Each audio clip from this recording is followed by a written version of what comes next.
Olá, pessoal, tudo bem com vocês? Vamos dar início aqui ao sistema reprodutor masculino, que é o último sistema que será trabalhado na nossa disciplina, certo? Então, vamos aqui acompanhar agora as patologias que acometem esse sistema.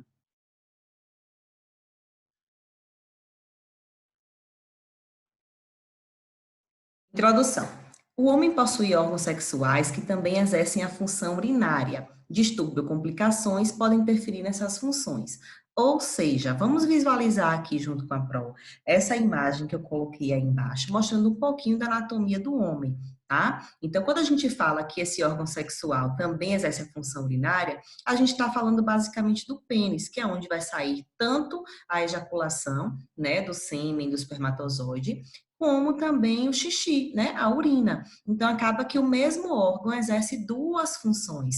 No momento que alguma doença atinge esse órgão, ele pode ser prejudicado nessas duas funções, né, tanto na excreção de urina como na ejaculação também. Então, vamos conhecer um pouquinho das doenças que podem acometer aí esse órgão reprodutor masculino. Sobre a anatomia do sistema reprodutor masculino, vocês já devem ter visto, né, na disciplina de anatomia, mas aí a gente traz um pouquinho de cada órgão onde ele é localizado. Então, temos aí a vesícula seminal, a próstata, o ducto deferente, o epidídimo, o testículo, a uretra e o pênis. Mas isso aí vocês já conhecem porque já viram em anatomia, tá? Vamos falar agora um pouquinho das doenças, então, do sistema reprodutor.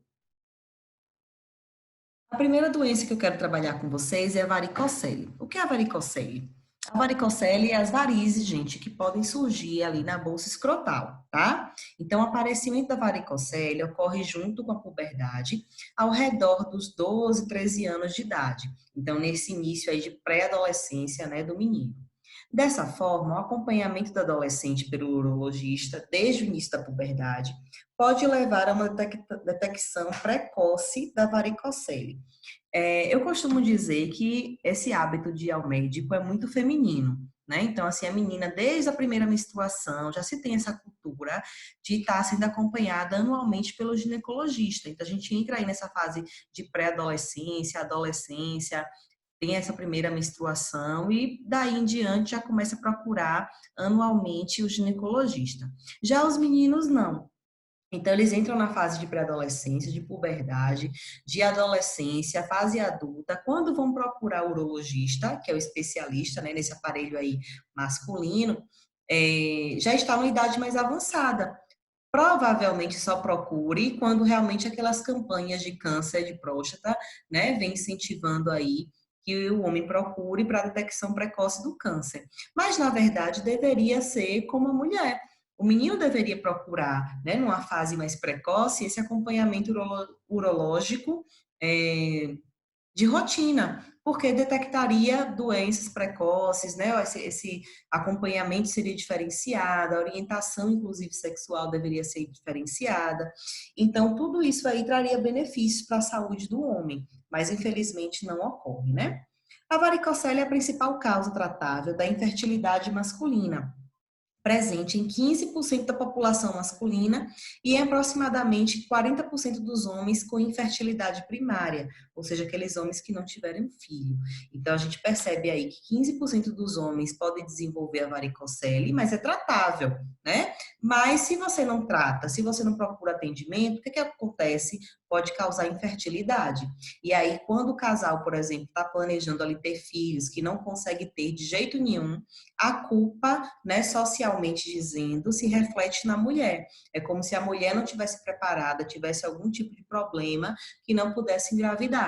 Quando, na verdade, 40% desses casos são relacionados ao homem mesmo. E aí a varicocele, que é uma coisa simples que poderia, né, ser revertida facilmente. Esse número pode aumentar para até 80% dos homens com diagnóstico de infertilidade secundária, daqueles homens que já tiveram filho e aí posteriormente não consegue ter mais. Por quê? Porque desenvolve varizes depois. Então deve ser avaliada também essa condição, tá bom? A varicocele consiste na dilatação das veias presentes dentro da bolsa escrotal, também conhecida como varizes no testículo. Então, foi o que eu acabei de falar, né? Então, quando as varizes acometem aí essa bolsa escrotal. Observem na imagem que eu trago para vocês, o testículo, né? A bolsa escrotal aí com as veias normais, tem que ter veia, tem que ter irrigação, claro, de sangue, mas as veias normais e as veias aí dilatadas, né, evidenciando essa presença de varizes, o que pode prejudicar a fertilidade masculina. Né? Então, é algo assim que é simples de ser resolvido, mas que pode causar um prejuízo maior. Então, deve ser tratado o quanto antes. Fatores de risco ou causa. A idade, puberdade até adulto jovem, então tem literaturas que trazem que é de 12, 13 anos em diante, inclusive até os 25 anos, né, de idade, esse jovem pode desenvolver aí essas varizes com mais facilidade, tá? E o excesso de peso. Então, por quê? Porque quanto mais gordinho for, né, esse excesso de peso aí acaba pressionando muito a bolsa escrotal e aí pode fazer essa pressão nessas veias dos testículos e fazer essa dilatação com mais facilidade. Sintomas: dor que piora ao longo do dia, tá? Então, é como se fossem varizes na perna, que a gente é mais acostumado, né, a ter. Então, você sente aquele cansaço no final do dia, porque você fica praticando a sua rotina normal o dia todo, anda para lá, para cá, senta, caminha, sobe escada, enfim. E isso vai acumulando aquele cansaço nessas veias, e aí no final do dia o incômodo é maior.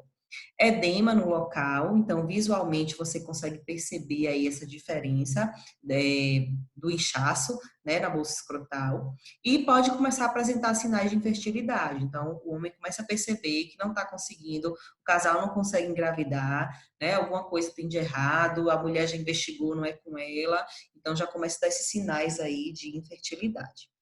O diagnóstico é feito através do exame físico do paciente, então o médico avalia, né, a bolsa escrotal, a olho nu ali, com toque, enfim, e a ultrassom também consegue aí visualizar essas veias dilatadas. Tratamento, quando necessário, é feito de forma cirúrgica. Por que quando necessário? Porque nesse processo de desenvolvimento do corpo masculino, essas veias tendem a sumir, tá? Então, pode ser transitória. Então, quando for realmente muito necessário, é feito cirurgicamente. Então, o homem desenvolveu, já está na fase adulta, já quer ter filhos, não está conseguindo, foi diagnosticado varicocele. Então, é indicado aí a cirurgia para fazer a correção, tá? E também são utilizados medicamentos para alívio da dor, que, como eu falei para vocês, é algo que incomoda bastante. Então, o homem vai sentir aí esse incômodo e para aliviar, passado algumas medicações. Complicações de não tratar a varicocele. Atrofia testicular. O que é atrofiar? É ficar menor, murchar, certo? O testículo. E a própria infertilidade, que a gente comentou também neste tantinho aí. Então, pode ser que realmente atrapalhe esse processo aí do homem ter filhos. Outra patologia bem comum, e bem comum mesmo, viu, gente, é a hidrocele. Então, a gente falou de varicocele, que é a varize na bolsa escrotal. Vamos falar agora da hidrocele, que é água, né? Hidro de água, de líquido. Então, é acúmulo de líquido dentro do testículo, o que pode causar o inchaço no local. Ocorre mais em bebês ou adultos acima de 40 anos. E dessas duas fases da vida é mais comum desenvolver a hidrocele. Percebam na imagem abaixo, a gente tem aí o testículo normal, tem um pouquinho de água ao redor, que é necessário sim, esse líquido intersticial, tá? Até pela mobilidade do órgão e tudo mais. Então, eu preciso ter o líquido, mas o líquido numa quantidade adequada, tá? Então, quando tem a hidrocele, percebam aí a outra imagem, fica bem exacerbado esse excesso de líquido e causa aquele inchaço. Então, visualmente também você consegue perceber o edema no local pelo acúmulo de líquido. As causas. Má formação uterina, então por isso aparecer em bebês, né, mais comumente. Então lá na formaçãozinha da bolsinha escrotal do bebezinho dentro da mãe, né, acaba tendo algum tipo de má formação e quando ele nasce, nos primeiros meses de vida, consegue perceber o inchadinho, né, na bolsa escrotal. Aí pode ser o acúmulozinho de líquido. Ou na fase mais adulta, né, acima de 40 anos, aí as hérnias inguinais também são causas de hidrocele, então aqueles homens que têm aquelas hérnias assim na virilha, certo? Que é muito comum também acontecer. Então, também pode ser uma causa. Ou traumas, então uma pancada, um acidente, né, que afete ali aquela região, acaba prejudicando e trazendo também o desenvolvimento da hidrocele. Ah, Tamires, isso quer dizer que adulto jovem não tem hidrocele? Pode ter, mas não é uma fase que é tão comum, certo? Ainda é mais comum em bebês ou em homens acima de 40 anos. Sintomas: dor no local, porque incomoda, né? Traz esse peso, esse desconforto naquele local, dependendo da quantidade de líquido. O próprio edema, como eu já havia falado.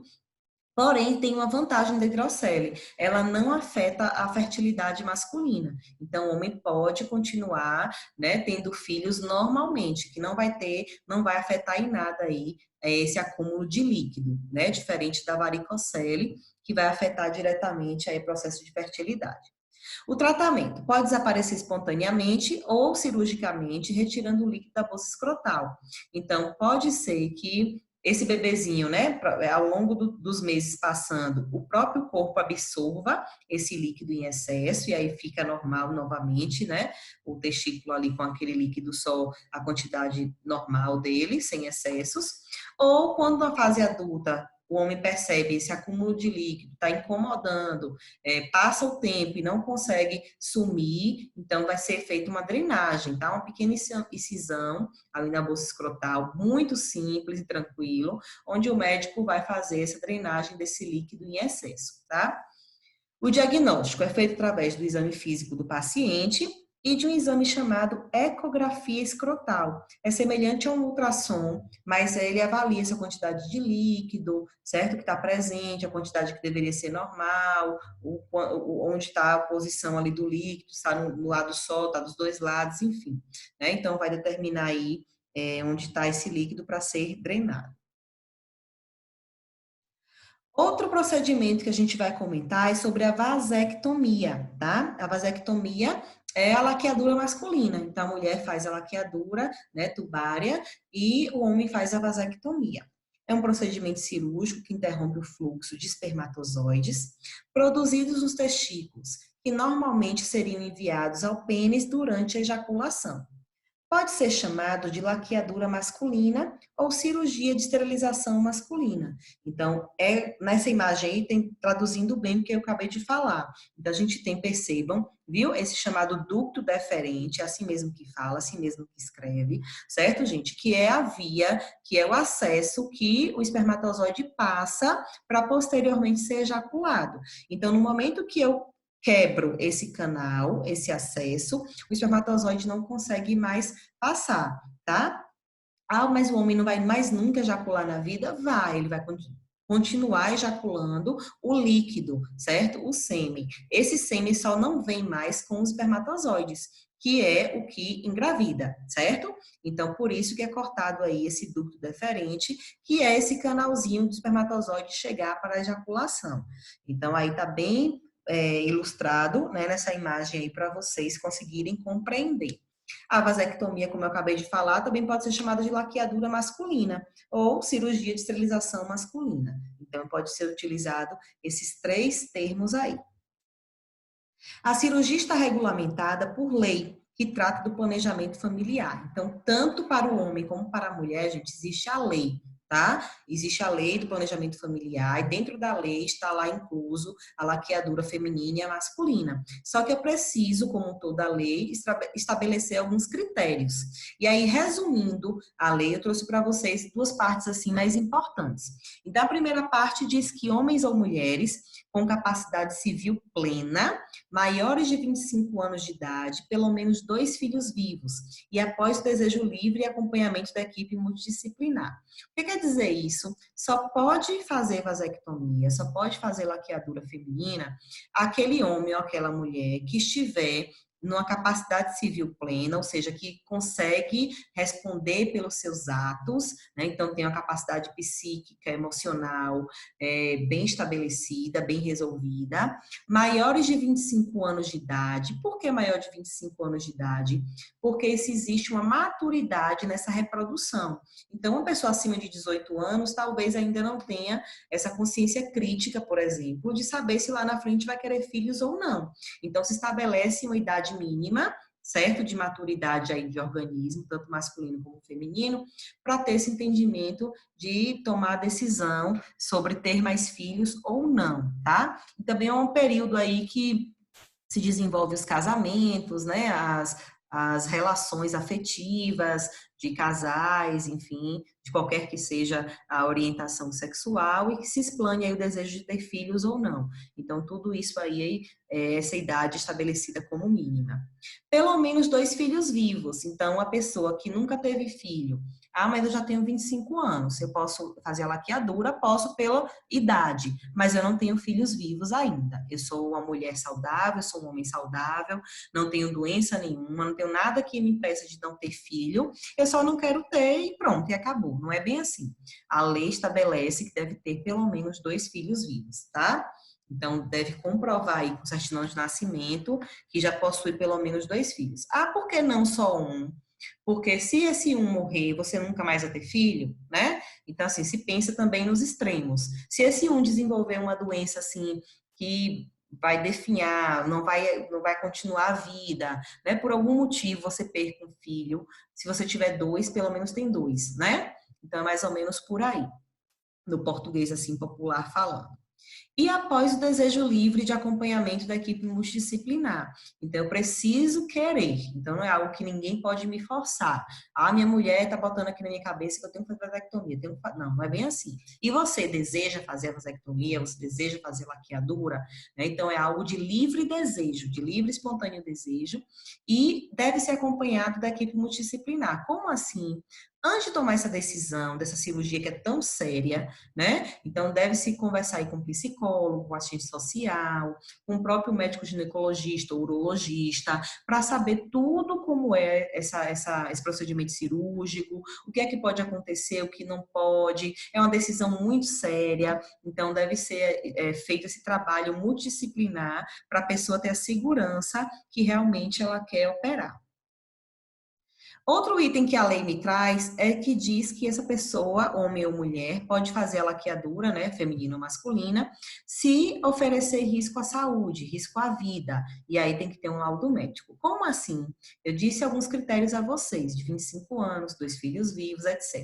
Mas vamos supor que aos 18 anos, a mulher, né, passou por uma gravidez muito complicada, de extremo risco, e aí ficou evidente que na próxima gestação ela poderia, se ela tiver uma próxima gestação, ela pode evoluir a óbito. Então, nesse caso, a gravidez oferece risco de vida. Então, mesmo que ela não complete 25 anos, por segurança da vida dela, o médico faz um laudo, certo? E determina que ela pode fazer a laqueadura. Tá? Então, existem as exceções. Então, quando essas exceções, quando se oferece risco à vida ou risco à saúde. Então, quando aquele processo ali pode interferir na minha qualidade de vida, na minha saúde, aí o médico faz um laudo e aí esses critérios são excluídos e a pessoa pode operar.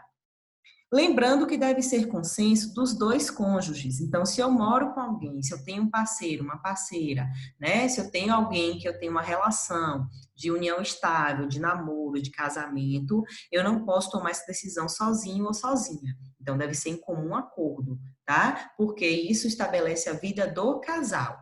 Meu marido não quer mais filho, mas a mulher quer ter, ou vice-versa, não vai ser realizado o procedimento. Deve ser em comum acordo.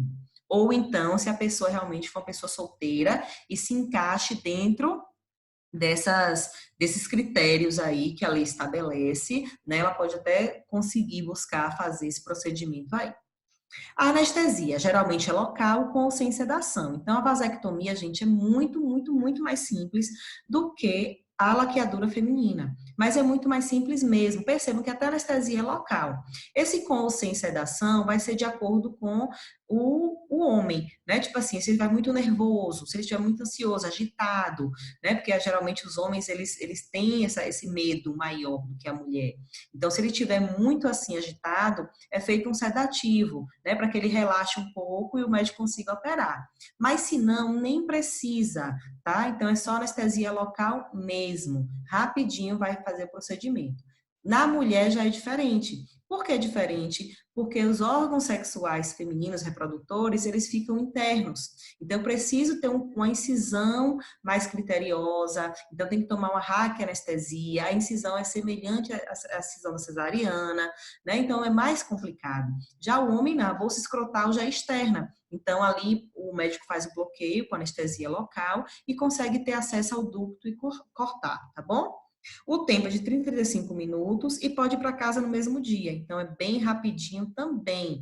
E tem essa facilidade do homem conseguir ir para casa no mesmo dia, o que é muito bom. Então, ele fica ali no pós-operatório algumas poucas horas, de 2 a 4 horas em observação.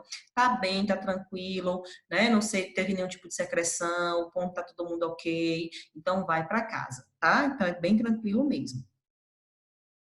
Considerada uma cirurgia simples, com a pequena incisão na bolsa escrotal, os ductos são cortados e suturados, e aí impedem a passagem dos espermatozoides. Então, foi como a gente viu naquela primeira foto, né? Vai fazer o cortezinho e aí não consegue mais passar a esperma.